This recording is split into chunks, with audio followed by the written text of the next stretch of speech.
So, recently I was on Discord speaking to one of my friends about what game I should try next, and he suggested I try out Project Zomboid. Now, being perfectly honest, it didn't really look like my type of game, but given how much I love zombies and the fact my friend was going to join me on my journey, I thought I'd give it a go. And while trying Zomboid out over the next 7 days, I also decided to set myself 3 goals. Goal 1, travel from Rosewood to Louisville. Goal 2, clear and establish a settlement. And goal 3, walk on the baseball field in Louisville.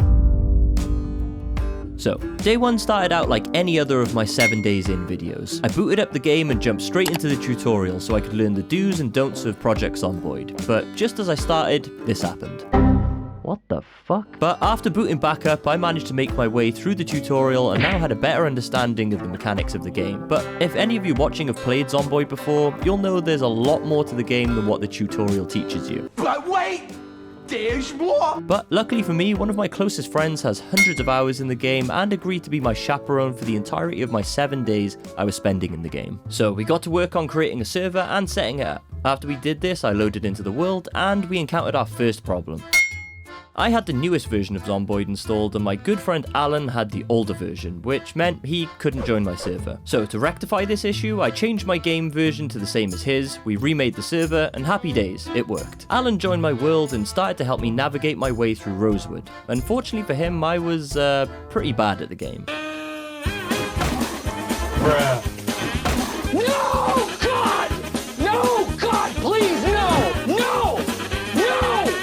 No! But we set a rule that I wouldn't die unless my character was killed completely, meaning if I was bitten, I was allowed to cure myself with God mode. But I would only get this privilege for the first 3 days of playing while I got used to everything. After that, I would no longer be allowed to use God mode, meaning if I get bitten, I die. I'm in danger! We quickly got to work on finding a vehicle and cleared the local church to keep Jesus happy. Jesus, man. Although given what Alan said, I'm not sure he knew what religion we were helping. Shalom, brother. Shalom to you all! Once we cleared the church, we made our way over to Mama McFudgington's diner to get some much needed food and drink, as well as resting up ready for day 2. To start off day 2, we jumped in our newly acquired vehicle and made our way to a local supermarket. As Alan said, we'd need more supplies if we were going to make our long voyage to Louisville. So that's what we did. I have come here to chew bubblegum and kick ass, and I'm all out of bubblegum.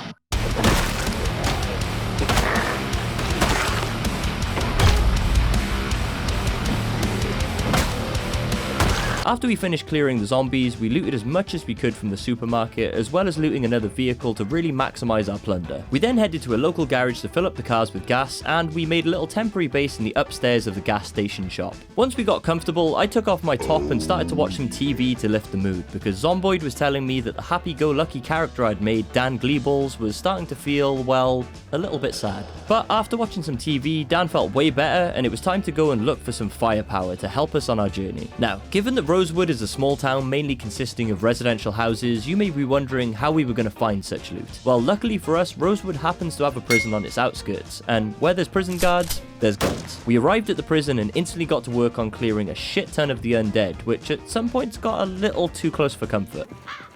Right, okay, take some of that, bitch. Yep, and that. Oh, okay. Oh, that's not good. Oof. Oh, this is a really shit position. I'm kind of fucked here. I'm just stuck in a hallway. Oh, no, no, no, no, no, no, no. Oh, God. Oh, this is it. Are you getting gun? Yeah, just a little bit. Oh, God, I think I got out. Holy fuck. Luckily for me, I was only on day 2, meaning I could still use God mode to heal my injuries, and eventually we stumbled across a shit ton of guns and ammo. So naturally, we had to try out our new toys before loading the car up with our newly acquired goodies and heading back home and calling it a wrap on day 2. So to start day 3, me and Alan decided to venture a little further out and see if we could get any medical supplies from a small village, and while searching, the unthinkable happened.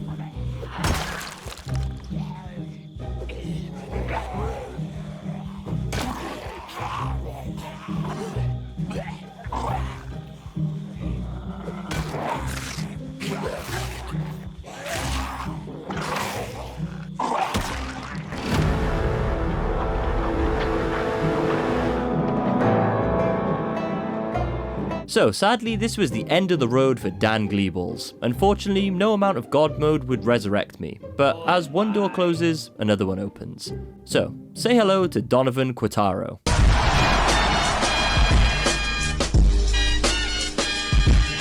Now, some of you may be thinking, why does he have such a normal name? Well, the answer to that is simple. I forgot to name him, so ZOMBOID did it for me. But to make it funny, just think of him as Big D. So, after re-entering the world, me and Alan kept on searching for loot, but came up empty-handed, so we decided to drive back to the settlement. But as if things weren't already bad enough, our car died for no good reason.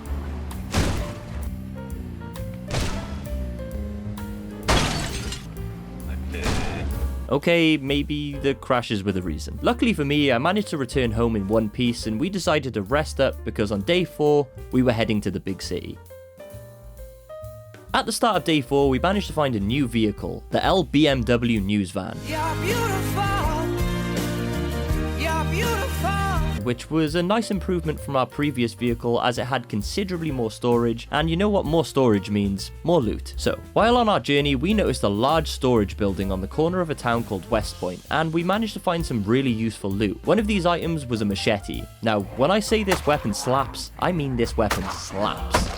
This thing can one-shot zombies if timed right, and it also made me feel like Rick Grimes in his wild man murder phase of The Walking Dead. Shit happens. I already made you a promise. Once we looted the useful items, Alan made the following announcement. I desperately need to wee a sack of beer back. So with Alan gone, I was going to need to protect him, but unfortunately, this task was a little harder than we anticipated. Oh, this is not good. I need to try and draw him outside or something. Come on, come on, come on. Leave Alan alone. Okay. Okay, there's one gone. This is not good. I'm exhausted, so I'm doing literally like no damage whatsoever. Just die, you. Oh no, I think I saw one make his way in. Please be okay. No. Wait. No, this is not looking good. Hold on, Alan.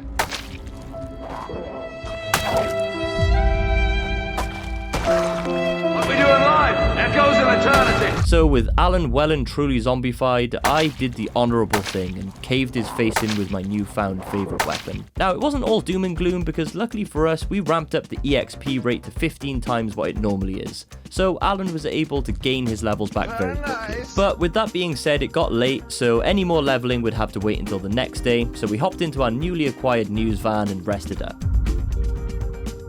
On day 5, we continued our journey to Louisville. We stopped off at the army base before the city so we could grab some useful loot like new guns and backpacks with improved storage. After grabbing the loot from the army base, we started looking for a permanent settlement, and while cruising the outskirts of Louisville, we found our dream home, the mansion with a 3-car garage.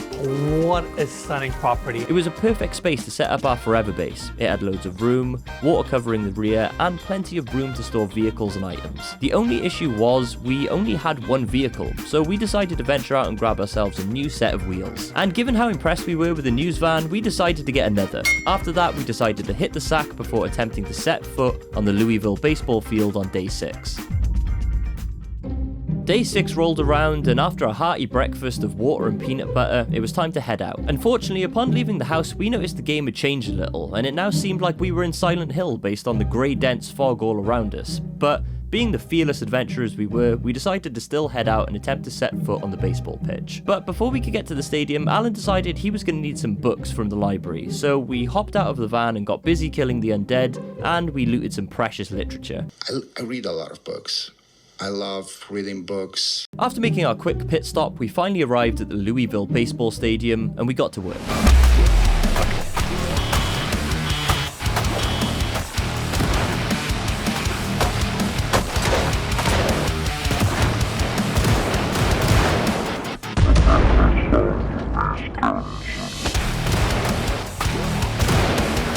After clearing a vast amount of the undead, I finally achieved my final goal of making it to Louisville and walking on the baseball field. It's a beautiful day and I can't stop myself from smiling.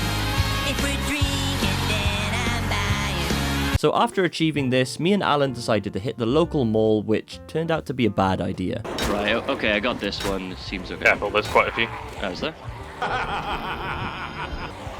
Oh, I'm panic running. Oh, no, no. Oh, I think I've been bitten. No way. On the last goddamn day. Ah. Man, that sucks.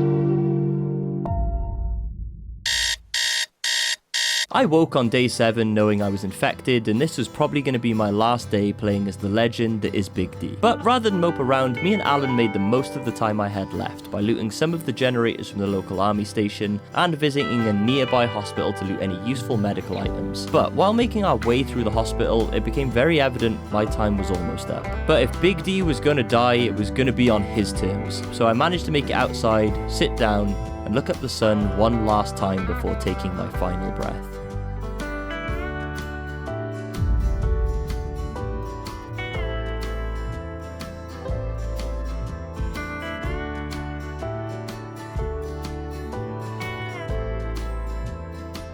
So there we have it. That was my journey through the beautiful and brutal world of Project Zomboid. I'd seen the amazing highs the game has to offer, as well as the incredibly dark lows. And after spending my last 7 days playing Zomboid, I think it's fair to say this game perfectly encapsulates the true horrors of a zombie apocalypse. Honestly, I really can't believe how much I enjoyed Zomboid, and I would highly recommend it to anybody who's into survival horror. If you enjoyed this video, please consider checking out this recommendation that YouTube has right here for you, as you might enjoy it. And as always, hopefully I'll see you in the next one.